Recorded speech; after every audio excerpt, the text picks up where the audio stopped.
ಎಲ್ಲ ರೈತ ಬಂದವರಿಗೆ ನಮಸ್ಕಾರ. ನಾವೀಗ ಇಂಡಿ ತಾಲೂಕಿನ ಮಾರ್ಸಳ್ಳಿ ಗ್ರಾಮದ ಶ್ರೀಯುತ ಶ್ಯಾಮ್ ಮಸಳಿಯವರ ಕಬ್ಬಿನ ಹೊಲದಾಗಿದ್ದೀವಿ. ಅವರು ನಮ್ಮ ನೆಟ್ಸಪ್ ಕಂಪ್ನಿಯ ಔಷಧಗಳನ್ನು ಬಳಸಿದ್ದು ಪರಿಣಾಮ ಅಥವಾ ರಿಸಲ್ಟ್ ಯಾವ ರೀತಿ ಬಂದದ ಅಂತ ಅವ್ರ ಬಾಯಿಂದ ಕೇಳಮ್ಮ. ಅಣ್ಣವ್ರು ನಮಸ್ಕಾರ. ನಮಸ್ಕಾರ ಸರ್. ನಾವು ಶ್ಯಾಮ್ ಮಸಳಿ ಅಂತಾರೆ, ತಾಲೂಕು ಇಂಡೇರಿ, ಡಿಸ್ಟಿಕ್ ಬಿಜಾಪುರಿ, ಮಾರ್ಸಳ್ಳಿ ಗ್ರಾಮದವ್ರು ಸರ್. ಇದು ಮತ್ತು ವ್ಯಾಮ, ಜಿಂಕ ಮತ್ತು ಬಯೋಡಿಸ್. ವ್ಯಾಮ ಜಿಂಕ್ ಏನು ಮಾಡಿ ಸರ್ ಬೇರೆ ಕೊಟ್ಟಿರಿ? ಬೇರೆ ಕೊಟ್ಟಿರಿ ಸರ್. ಬೇರೆ ಕೊಟ್ಟ ಸರ್ ಮೊದಲು ಈ ಥರ ಕಬ್ಬು ಇದ್ದಿಲ್ಲ ಸರ್. ಅಂದ್ರೆ ಮೊದಲು ಈ ಥರ ಇದ್ರಿ ಸರ್.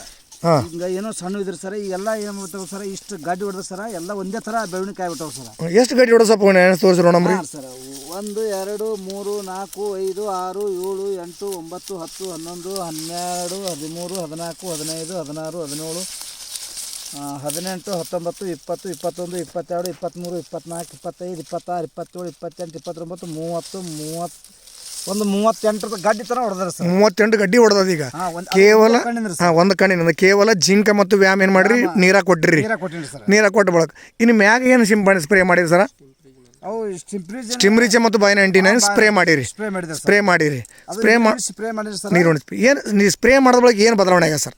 ಸರ್ ಸ್ಪ್ರೇ ಆದ್ಮೇಲೆ ಸರ್ ಮೊದಲೇ ಈ ಥರ ಇದ್ದಿಲ್ಲ ಸರ್. ಇಷ್ಟೊಂದು ಲಕ್ಷಣ, ಇಷ್ಟು ತಾಜಾ, ಇಟ್ಟು ಎಲಿ ಹಿಂಗಿದಿಲ್ಲ ಸರ್. ಬಾಕಾಗ ನಮ್ಮ ಮನಿತ್ರಿ ಸರ್.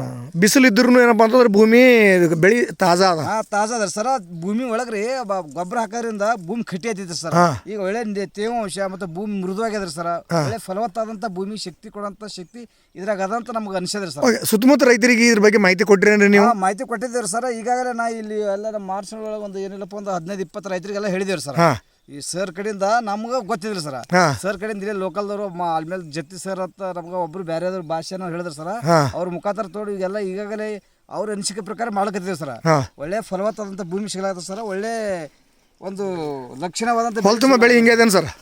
ಹೊಲ ತುಂಬ ಬೆಳೆ ಹಿಂಗೆ ಬಂದದ್ರಿ? ಹಿಂಗೆ ಸರ್. ಬೇಕಾದ್ರೆ ನೋಡಿ ಸರ್, ಹೊಲ ತುಂಬ ಸರ್. ಮೊದಲು ಈ ಥರ ಬೆಳೆ ಇದ್ದಿದ್ರಿ ಸರ್. Okay okay okay. ಯಾಕಂದ್ರೆ ಸರ್ ಇದು ಮೂರೇ ಗದ್ದಿರಿ ಸರ್ ಹೇಳ್ಬೇಕಾದ್ರೆ. ಇದು ಒಂದೇ ಗದ್ದೆ ಅಲ್ಲ ಸರ್, ಮೂರೇ ಗದ್ದಿರಿ ಸರ್. ಎಲ್ಲರೂ ಏನಂದ್ರೆ ಸರ್ ತೆಗಿ ತಂದಿರಿ ಸರ್. ಈ ಎಣ್ಣೆ ಸಿಂಪಡಣೆ ಮಾಡೋದ್ರಿಂದ ಮತ್ತು ಸ್ಪ್ರೇ ಮಾಡೋದ್ರಿಂದ ಬಡ್ಡಿ ಬಿಡೋದ್ರಿಂದ ಇದು ಒಂದೇ ಗದ್ದೆ ಥರ ಕಾಣಕತ್ತ ಎಲ್ಲರ ಒಂದು ಅಪೇಕ್ಷೆ ಆಗ್ಬಿಟ್ಟದ ಸರ್. ಈ ತೆಳಗೆ ಏನಪ್ಪ ಅಂತಂದ್ರೆ NPK ಸೇತ ಕೆಳಗೆ ಬಿಡು ಅಂತ ಹೇಳಿ ನಿಮ್ಗೆ ಮಾಹಿತಿ ಕೊಟ್ಟಾರ ಭಾಷೆ ಅವರು? ಭಾಷೆ ಕೊಟ್ಟಾರ. ಅದನ್ನ ನಾಳೆ ನೀರಾಗಿ ಬಿಡ್ತೀರಿ? ನಾಳೆಗೆ ಆ ಪಟ್ಟಿ ನೀರು ಬಿಡ್ತೀವಿ ಸರ್. ಬಿಡ್ರಿ ಬಿಡಲ್ಲ. ಮತ್ತೇನಲ್ಲ ಯಾವುದೇ ಬೆಳೆಗೆ ಬಿಡ್ರಿ, ಅದ್ರ ಮುಂದಿನ ರಿಸಲ್ಟ್ ವಿಡಿಯೋ ಮಾಡಿ ಕಂಪ್ನಿಗೆ ನಾವು ಕಳಿಸ್ಕೊಡಮ್ಮ, ರೈತರಿಗೂ ಹೆಚ್ಚು ತಿಳಿಸಮ್ಮ. ಯಾಕಲ್ಲ ಸರ್. ಅದಕ್ಕೆ ನಾವು ಒಬ್ಬರೇ ಹೇಳಿ ಸರ್, ಎಲ್ಲ ರೈತರಿಗೆ ಈ ಥರ ಹೇಳಿದೇವ್ರಿ ಸರ್. ನೀವು ಹೆಂಗೆ ನಮಗೆ ಬಂದು ಹೇಳಿರಿ ಸರ್. ನಾವು ಎಲ್ಲ ಆಜು ರೈತರಿಗೆಲ್ಲ ಹೇಳಿದೇವ್ರಿ ಸರ್. ಒಳ್ಳೆ ಫಲವತ್ತಾದಂಥ ಬೆಳೆ ಬೆಳೀತದ, ಒಳ್ಳೆ ಭೂಮಿ ಶಕ್ತಿ ಬರ್ತದ, ತಾಕತ್ ಬರ್ತದ ಅಂತ ಊಹೆ ಮಾಡಿದೇವ್ರಿ ಸರ್. ಆರ್ಗಾನಿಕ್ ಅದ ಸರ್. ಅದ್ರ ಭೂಮಿ ತನ್ನ ಸತ್ವ ಕಳ್ಕೊಳ್ಳಲ್ಲ, ಶಕ್ತಿ ಕಳ್ಕೊಳ್ಳೋದು ಹೇಳಿದೇವ್ರಿ ಸರ್. ಜೈವಿಕ ಕೃಷಿ ಲಾಭದಾಯಕ ಕೃಷಿ ಅದ. ಕೃಷಿ ಅದಂತರ ನಾವು ಈಗಾಗಲೇ ಅದ್ರ ಬಗ್ಗೆ ಪ್ರಯೋಗ ಮಾಡಿದ್ಮೇಲೆ ನಮಗೆ ಭಾಳ ಅದು ಖಾತ್ರಿ ಅನ್ನೋದು ಗೊತ್ತಾಗ್ಬಿಟ್ಟದ ಸರ್. ಧನ್ಯವಾದ ಸರ್. ಧನ್ಯವಾದ. ನಮಸ್ಕಾರ.